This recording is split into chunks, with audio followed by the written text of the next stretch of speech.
to start off, warming up, we're going to take a foam roller. We're going to put it up on the wall. We're going to take our knee inside of it, or the outside leg, the inside of the knee, up against and hold the foam roller against the wall. I'm going to take my opposite arm and reach down for my ankle.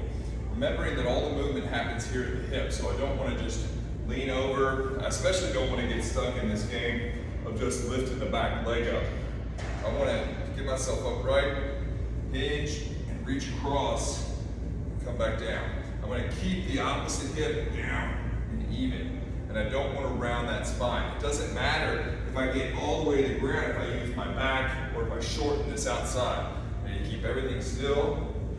I get that big stretch here, especially on the outside of that hip, and I use my hamstring or my glute to come back up. So we're trying to keep everything up. Using this, we're going to do some kettlebell swings later on, so we're trying to cue those hamstrings and glutes up and get them to fire.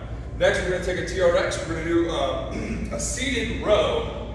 So we're going to sit down, almost like you just took a charge in a basketball game. Okay, your teammate's helping you up. You're just going to pull forward and then let yourself back out. I want a big translation of those shoulder blades on that rib cage. So squeeze those shoulder blades together, and then release those shoulder blades out. Squeeze the shoulder blades together, let the shoulder blades out. Notice how my hips aren't changing position, so I don't want to raise my hips up and stand up. I just keep them down and pull up. We'll do 10 to 12 reps there. And then we're going to do eccentric push-ups. So we'll be in an up position, hands over top of shoulders, or should be shoulders over top of hands. Make sure your hips are up, your pelvis is nice and neutral, so probably a little bit of posterior tuck. Get those lower abs engaged. Pull yourself down, squeezing your shoulder blades together. 5, 4, 3, 2, and gently set yourself on the ground. Pop back up.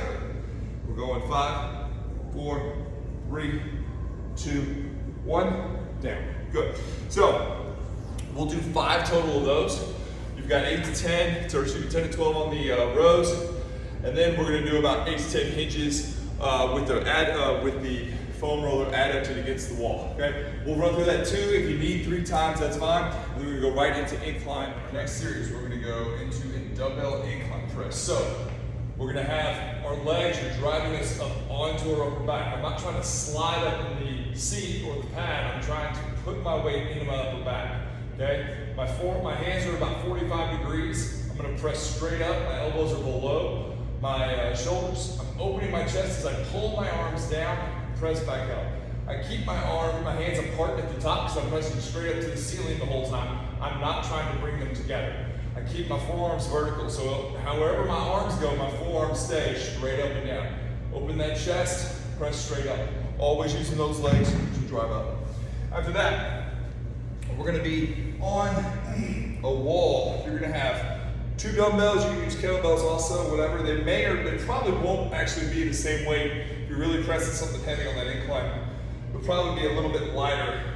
We're going to have 1 foot up against the wall, always trying to drive that leg back, push through the wall, push that wall over, trying to drive through the ground as well. 1 arm is up, 1 arm is down. I keep my head fixed, and I'm going to row and rotate my chest.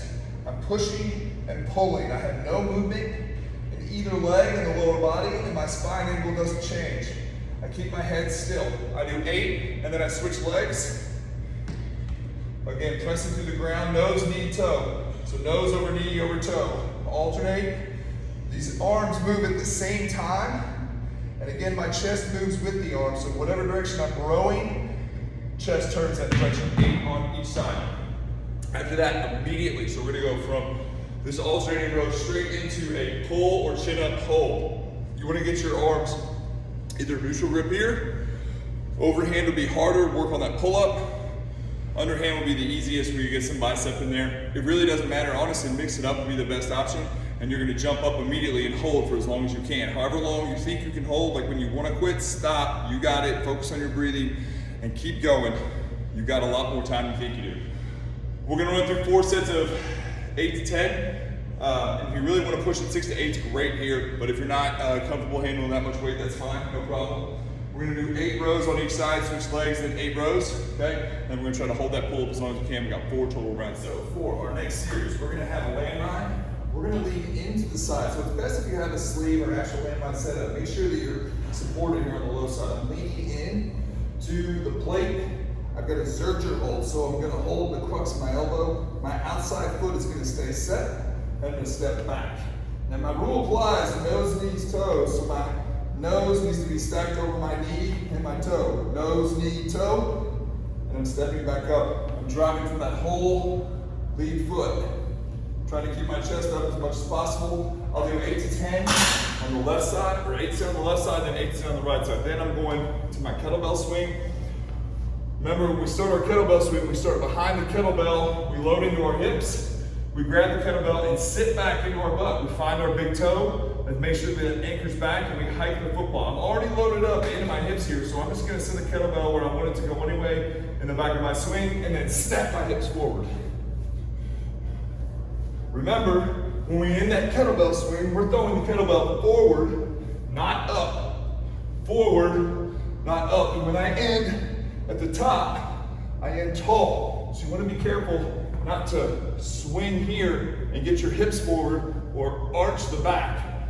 We stand tall, not only do our abs stop us from going too far, but it stops us from lifting up. We don't want to swing with our arms and upper body, we swing with our hips and our butt. We end in a standing position, tall position, not an arch position, and the kettlebell goes forward. We're gonna have 8 to 10 each side here. We're gonna do 10 to 12 kettlebell swings. We will then rest for 2 to 3 minutes. I wanna try to push the weight here, so maybe something that's gonna be a little heavy. We're gonna do 4 rounds here, so resting 2, maybe even 3 minutes after those kettlebell swings, so I want those to be hard and fast. Last series, having a little fun. We have what's called a Bulgarian bag here. This is kind of unique in the sense you could probably use a kettlebell with this. That'd be a little dangerous because we're swinging around our head. This is soft. If you have these available to you, they're a great tool, especially for working some mobility in the shoulders and using a lot of momentum and controlling the momentum, which we use a lot in golf, baseball, all the fun activities we do. So we're gonna just do a simple around the world. So we're gonna start here, thumbs grab the face down, bring it up to our chest.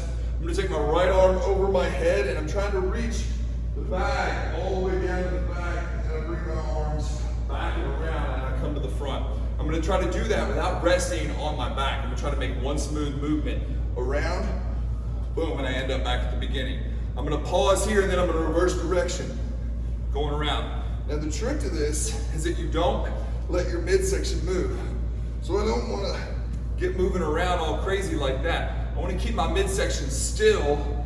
I'm gonna use my feet all the way down to the ground, using my entire trunk, and I'm making these arms move as big as they can, so it loosens up the shoulders, gets our heart rate up, tests our grip strength, makes our core work in that pillar strength mode to where we're able to resist force, and then we learn to control momentum as well. It's a huge tool. We're gonna use it a lot. Then we're gonna be down here in our pull-up position. I'm gonna show you on the low bar here to kind of go over some for beginners.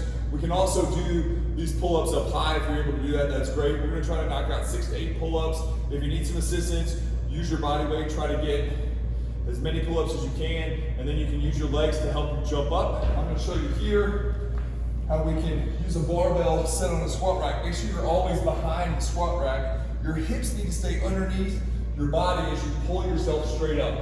You wanna think that you're in an elevator and you can't push back and then pull forward. We want to go straight up, straight down. That's going to be a lot more challenging. You don't want to pop your hips up. You want to make sure your hips stay underneath your shoulders. So it's a lot right here. We're working on the shoulder mobility and then we're stressing it to try to ingrain that new range of motion, try to teach our shoulders that we want to be able to put our arms more above our head and have some activity there. We're gonna do 4 rounds of this. You got 4 each direction, clockwise, counterclockwise here. And then if we're on the low bar, we're trying to go 10 to 12 reps. If we're getting up high, we're going 6 to 8 reps.